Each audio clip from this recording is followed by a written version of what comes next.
Welcome to the latest USL Championship in 10. My name is Jason Longshore. The 10 things you need to know around the USL Championship through Week 4. Let's get into number 1, one of the top teams in the league, St. Louis FC. They are on top of the Eastern Conference after a 1-0 win over the Charlotte Independents at Toyota Stadium. The 10 points through their first 4 matches, that's matched St. Louis's best start in club history. Now, last time they did this, everything went into the tank pretty soon afterwards. Anthony Pulis' side does not look like that team did. They're very organized. They're very difficult to break down, as shown from Saturday. It was a 5th-minute goal from Kyle Craig. That held up in awful, rainy conditions. Charlotte is a team that has shown they can score goals late in the match. They were unable to do it on Saturday night. St. Louis gets the 3 points. It's Atlanta United, too. That's the next side to try to topple St. Louis. Saturday night, John Nelson and I will have the call on ESPN Plus starting at 7:30 Eastern Time from Fifth Third Bank Stadium in Kennesaw, Georgia.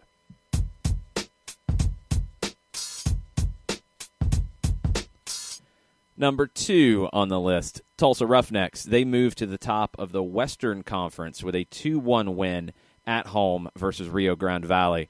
Fabian Bastidas had the game-winning goal late in the second half. It earned him a spot in the USL Championship Team of the Week. It's a difficult test this weekend for the Roughnecks. They go on the road out to California and Dignity Health Sports Park to face LA Galaxy 2. That's a 10 p.m. Eastern Time start on ESPN Plus.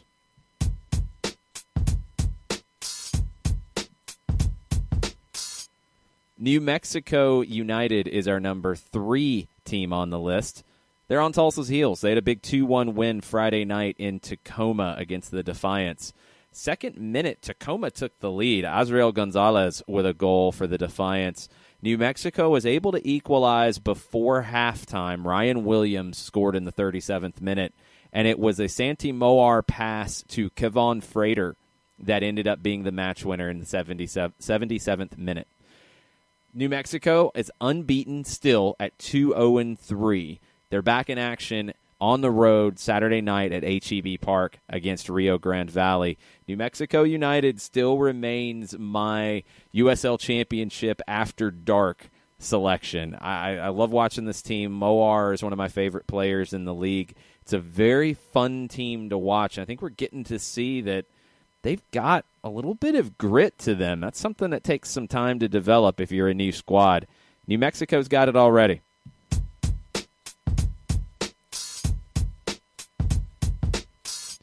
Number 4 on the list is the expansion teams. We talked about it a couple of weeks ago. It took a while for the expansion teams to find that first win.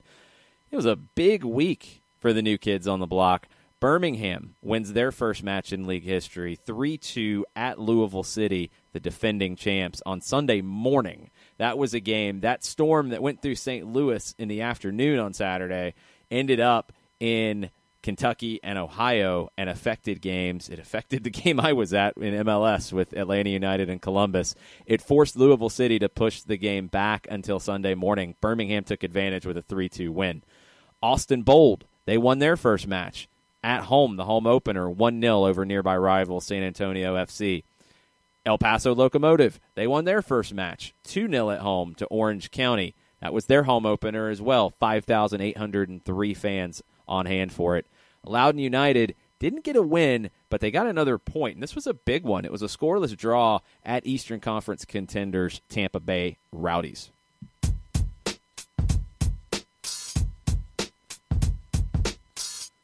Number 5 on the list, we're going to stay in El Paso. Locomotive FC made some big news this week, signing 26-year-old forward Jerome Kiesewetter. You might remember Kiesewetter. He earned a couple of U.S. men's national team appearances in 2016, as well as consistently suiting up for the U17s, the U20s, and the U23s. Injuries derailed him a little bit during his time in Germany. He was most recently at Fortuna Düsseldorf in the German second division. This is a signing that we might not have seen in the USL Championship a few years ago. It's a big decision for Kiesewetter to make the the call to come across to a new team in El Paso. He has family in Texas. Maybe that plays into it a bit. We'll see how long it takes Kiesewetter to hit the ground running for the Locomotive.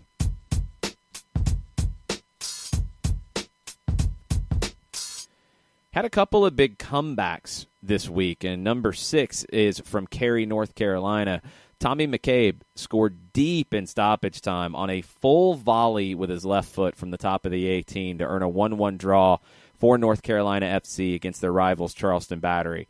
If you haven't seen it, go look this one up. This was worth the time on YouTube to go find it. Big goal for McCabe. The Battery going to have to try to bounce back against another one of their rivals, the Charlotte Independence. That's Sunday at 3:30 Eastern Time. North Carolina, they're back in action Saturday night against Memphis 901 FC at Solon Stadium at Wake Med Soccer Park in Cary.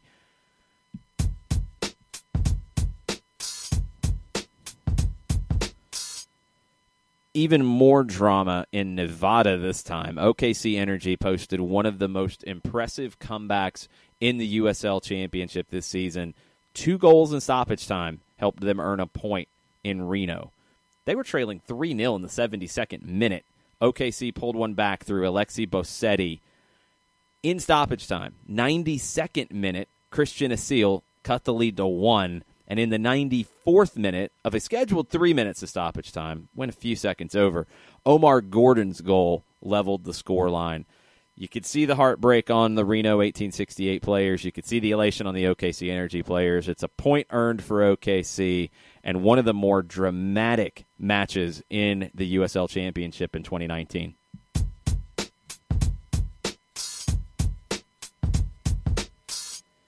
This week's Player of the Week, 16-year-old goalkeeper Abraham Rodriguez of Colorado Springs.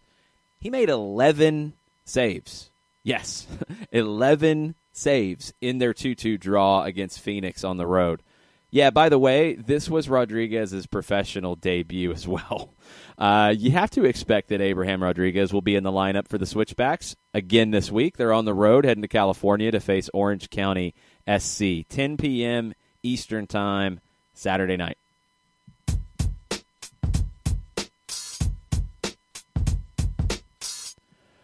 Number 9 on the list is the team that Colorado Springs tied with, Phoenix Rising. They don't have a win yet. They were the Western Conference champions in 2018. They are 0-3 so far. They haven't lost. They haven't won. Not where you'd expect the Western Conference champs to be, though. These haven't been like run-of-the-mill, boring draws either. You've got the 2-2 draw against Colorado Springs. You've got 2 3-3 draws on the board. It's been a wild season so far for Phoenix. The goals are there. Defensively, not what you want to see out of Phoenix. It's been a little disappointing. They host Fresno FC Saturday night, 10:30 Eastern Time. See if Phoenix can find a win and see if that defense can find a clean sheet or something. At least just maybe cut it down to 1 goal allowed. Something.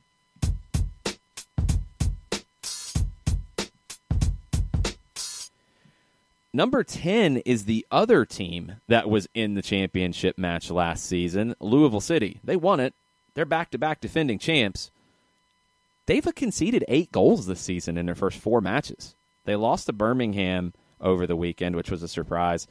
Counterattacks have been very difficult for Lou City to deal with this season. North Carolina FC ran that to perfection against them in the opener. Birmingham did the same. It's really surprising because Louisville City conceded 3 goals to Birmingham. Those were the first 3 goals Birmingham scored so far this season. Look, John Hackworth, very experienced manager. He should be able to right the ship, but don't forget that Louisville City did lose quite a few veterans who had been with the club for a while. They had a lot of people return, but they lost some big faces in that locker room. Can he get things right? They host Pittsburgh Riverhounds Saturday night at Slugger Field. Couple more bonus things before we go. We'll always kind of take a look at these. Golden Boot race, right now you have a 2-way tie at the top. Cameron Iwasa and Luca Lobo. Iwasa of Sacramento Republic, Lobo of the Tulsa Roughnecks, both on 5 goals so far this season. On the assist side, You have one player leading the ranks, Eric Williamson of the Portland Timbers 2. He has 4 assists. Thanks, everybody, for listening. Share this to all your USL Championship fans out there. Talk to you next week.